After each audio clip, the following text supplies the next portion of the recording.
Bonjour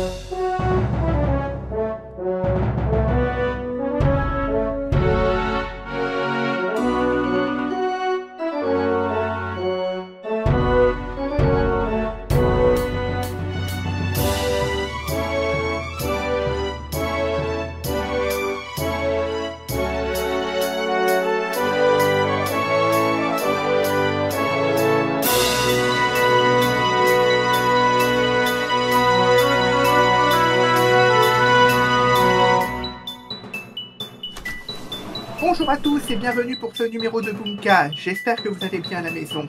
En ce 22 décembre, toute l'équipe de Boomka souhaite un joyeux anniversaire à Jeanne, l'une de nos animatrices. On l'embrasse si elle nous regarde. Aujourd'hui, nous allons donc jouer avec notre champion Geoffrey. Il est là pour la 4e fois et il a 16 bases à son actif. Est-ce que tu peux te présenter Geoffrey pour ceux qui n'étaient pas là, qui découvrent l'émission? Bien sûr, bonjour Enzo, donc Geoffrey, 36 ans, grand amateur de jeux de culture générale. Je suis très heureux d'être là pour cette 4e émission. J'habite dans le Maine-et-Loire et je travaille dans l'informatique. Merci Geoffrey d'être parmi nous une nouvelle fois, mais il faut bien quelqu'un pour jouer contre toi, sinon c'est pas marrant. Et ce quelqu'un, c'est Nicolas. Bonjour Nicolas. Bonjour à tous. Présente-toi en 10 secondes. Je m'appelle Nicolas, j'ai 20 ans, je suis dans la région bordelaise. Je suis actuellement étudiant en développement web. Pour faire des sites comme celui dont on se sert pour jouer. Pourquoi pas? En tout cas, on va rappeler les règles à nos spectateurs. Pour savoir qui de vous deux jouera en premier, on va vous poser une question d'estimation et celui de vous deux qui sera le plus proche de la bonne réponse prendra la main. Aujourd'hui, on va jouer avec les merveilles. Qu'est-ce que ça vous inspire, messieurs? Enzo, tu seras notre 8e merveille du monde. C'est ça. Je suis flatté, messieurs. N'en jetez plus. Voici donc la question d'estimation. Combien de cartes H peut-on compter dans le jeu Seven Wonders sans extension? Vous avez 20 secondes.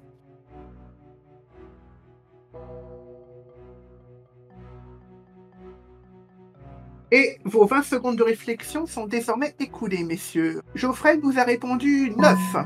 C'est très peu. Mais peut-être que c'est ça. Nico, lui, a choisi de répondre 85. Et je peux vous dire que c'est Nico qui est le plus proche parce qu'on en compte 148. Bien joué, Nico. Tu vas donc pouvoir répondre en premier aux questions de la première manche. Et la première manche, la voici, c'est la prise de position. Je dirais que vous les connaissez. 3 thèmes, 3 questions qui rapportent 1 à 3 cases chacune, et le but est de prendre un maximum d'avance. En l'occurrence, ce maximum, c'est 11 cases. Pour la manche suivante, la ligne de front. Voici nos 3 thèmes, messieurs. Les merveilles antiques, les merveilles de la nature et les merveilles modernes. Où va-t-on, Nico? Je vais prendre les merveilles modernes pour 2 cases. Allons-y. Que veut dire le C de CN dans le nom de la célèbre tour de Toronto de 553 mètres de haut, la tour CN? Pour t'aider, le N veut dire national. Centre. Peut-être. Est-ce que c'est centre? On vérifie. Et non, c'était pas centre, c'était Canadian National. Ok. Geoffrey, où va-t-on? On va tenter les merveilles antiques pour 2 cases, s'il te plaît Enzo.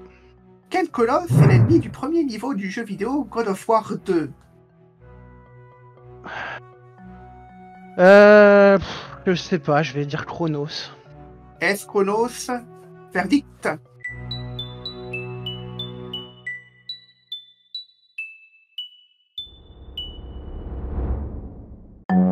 Et non, malheureusement, c'était le colosse de Rhodes, Geoffrey. Que l'un de vous deux a déjà joué à cette série de jeux. Oui, il y a fort longtemps, mais... Je connaissais la licence. C'est ce que j'aurais dit, je pense. J'aurais aimé avoir cette question, bizarrement. Nico l'avait, mais c'est pas grave, t'as encore 3 occasions pour te refaire. C'est justement à toi. C'est ta 2e question et tu vas où tu veux, là où on n'a pas joué. Je vais prendre les merveilles modernes pour 1 case. Quel président des USA tout récemment réélu a possédé, pendant un temps, l'Empire State Building? Donald Trump. Ah, le monsieur orange, tu veux dire? Ouais. C'est bien lui, bien joué. Oh, voici ton premier point. Geoffrey, faut contre-attaquer. Où vas-tu? On va tenter les merveilles de la nature pour 2 cases, s'il te plaît, Enzo. Alors allons-y pour 2 cases. Quel est le titre exact du second volet d'OSS 117 dont une partie est tournée dans les chutes d'Iguassou? Rio ne répond plus. On vérifie. Bien joué. Ça nous fait 2-1. Geoffrey passe en tête, mais Nico peut toujours lui repasser devant. Il ne nous reste que des questions à 1 case et à 3 cases. Que fait-on? Je vais tenter les merveilles de la nature pour 3 cases. Allez les joueurs, on aime ça. À quel pays appartient l'île de Jeju, dont les nombreux lieux d'intérêt lui ont permis d'être nommée l'une des 7 nouvelles merveilles du monde? Je vais dire la Corée du Sud. Tu m'as l'air plutôt sûr de toi. J'ai déjà entendu parler de Jeju. Est-ce que c'est ça? Roulement de tambour. Eh, très bien! C'est bien en Corée du Sud. Bien joué, Nico. Merci. 2-4. Et Geoffrey, où va-t-on? Eh bien, les merveilles antiques pour une case, s'il te plaît. Quelle structure, dont celle de Khéops est un représentant, serait des centrales électriques selon Gibbs? Les trucs pointus, là? Les trucs pointus, là. Les pyramides?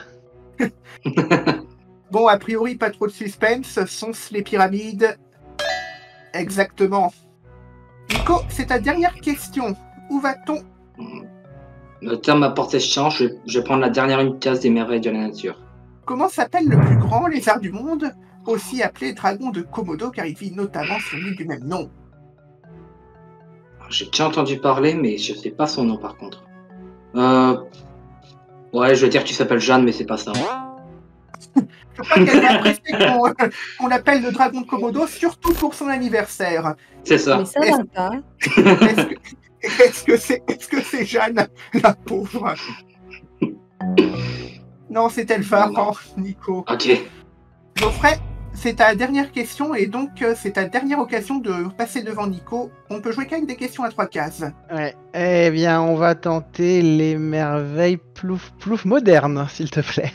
Let's go! Qui est l'architecte principal du Golden Gate Bridge, détruit à maintes reprises au cinéma comme dans X-Men, La planète des singes ou Pacific Rim? Eh bien, je n'en ai pas la moindre idée.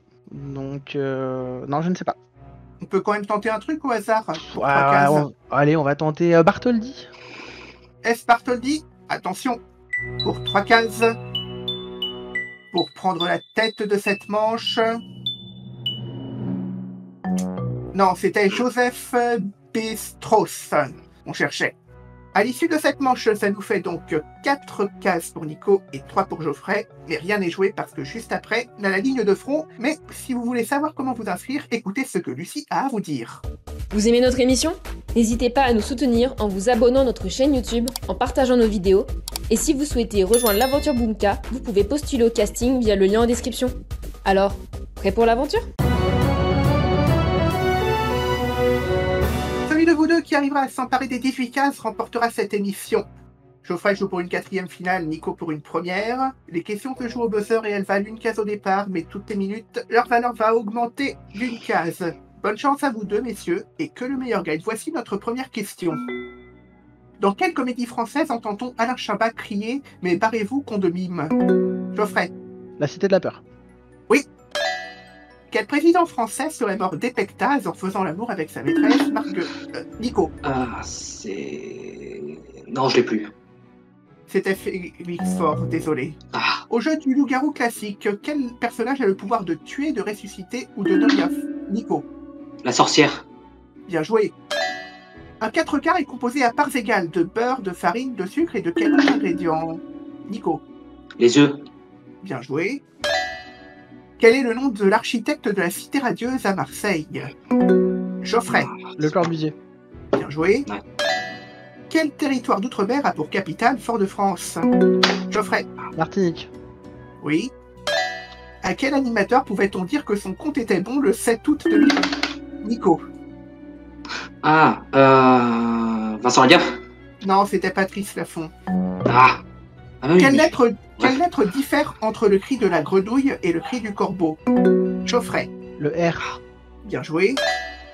Comment appelle-t-on la partie terminale des gouttières, souvent décorées de figures animales ou monstrueuses que l'on peut? Geoffrey. Les gargouilles. Oui. Dans quelle église serait situé le tombeau de Jésus et donc par conséquent là où aurait eu lieu la résurrection? Pas d'idée? On va découvrir la réponse alors. C'était l'église du Saint-Sépulcre.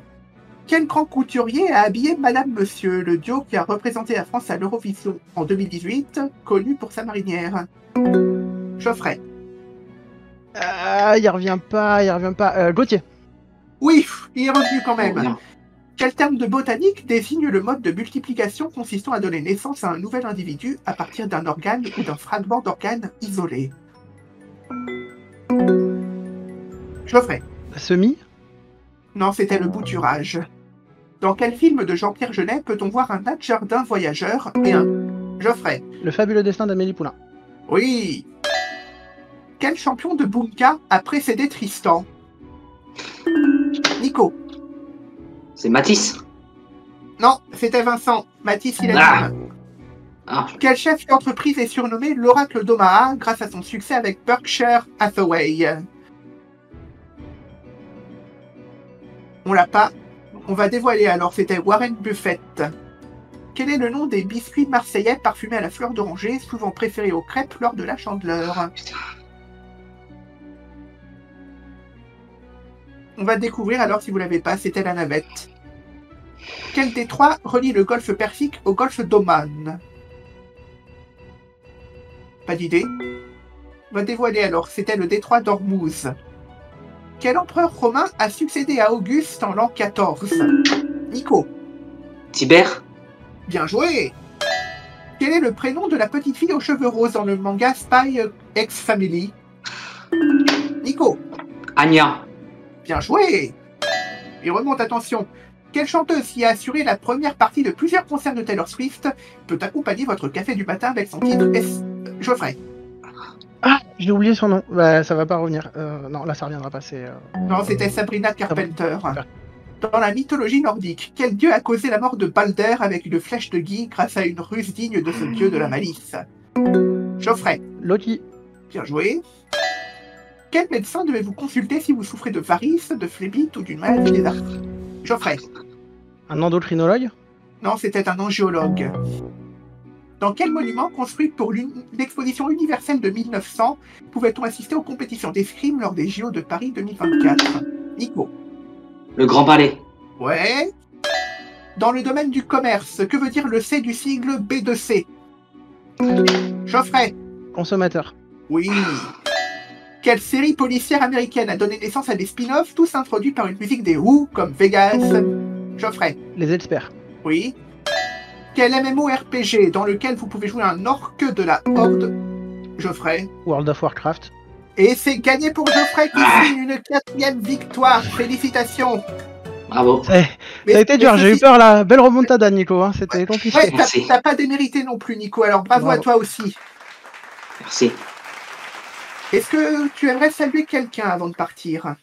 L'équipe de Bunka déjà, qui a été super. Encore un bon anniversaire à Jeanne et tous ceux que je connais. Eh bien, je pense que ça va faire chaud au cœur à Jeanne. À la boulette que j'ai fait à la prise de Disons position. qu'on essaie de rattraper la boulette.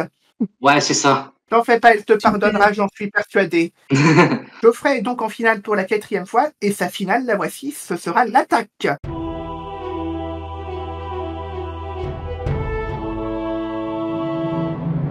Voici le principe de l'attaque, si jamais vous nous découvrez. Geoffrey va devoir, en 70 secondes, donner 10 éléments qui correspondent au thème de cette finale. La semaine dernière, nous étions à Salta, où tu avais fait une très très belle finale. Et là, on va s'arrêter à Cordoba, toujours en Argentine. Et en parlant de Cordoba, tu vas ici devoir retrouver des villes qui sont jumelées avec Cordoba, mais on a enlevé toutes leurs voyelles. Ça ferait des bonnes questions de slam. Et ce que je peux te dire, c'est que chaque bonne réponse te rapportera une base. Et donc, si jamais tu les trouves toutes, ça te fera 10 bases. T'as 70 secondes et le chrono commence maintenant. Alors, bah, j'imagine que la première, ça doit être Cordoba en Espagne. Cordoue. Ouais, oui, c'est bon. Au Chili, Valparaiso. C'est bon aussi. En Chine, Chongqing. Oui. C'est bien prononcé en plus. En Italie, Turin. Turin, oui. Ça y est aussi. Tampa, aux États-Unis. Exactement. Naples, en Italie. Oui. La pizza. En Israël, je sais pas, Tibor. Non, c'est pas Tibor. Mais c'est bien, faut tenter. Tant qu'il te reste du temps. Au Mexique, Saltalo. Non, je sais pas. Non. Saltilla. Non. Et au Brésil, qu'est-ce que ça peut être? Il y a quoi? Je pense qu'il ne peut pas en avoir d'autres. Non, je pense que je vais devoir... Et le temps là. est écoulé malheureusement, Geoffrey, mais ça te fait quand même 6 bases bien jouées. Merci. On va juste revenir sur les 4 villes qui nous manquaient. Au Brésil, ce qu'on cherchait, c'était Natal. Ah oui. Du côté d'Israël, on partait sur Tibériade. Ok. En Mexique, t'as essayé, mais à une lettre près, c'était bon, c'était Saltillo.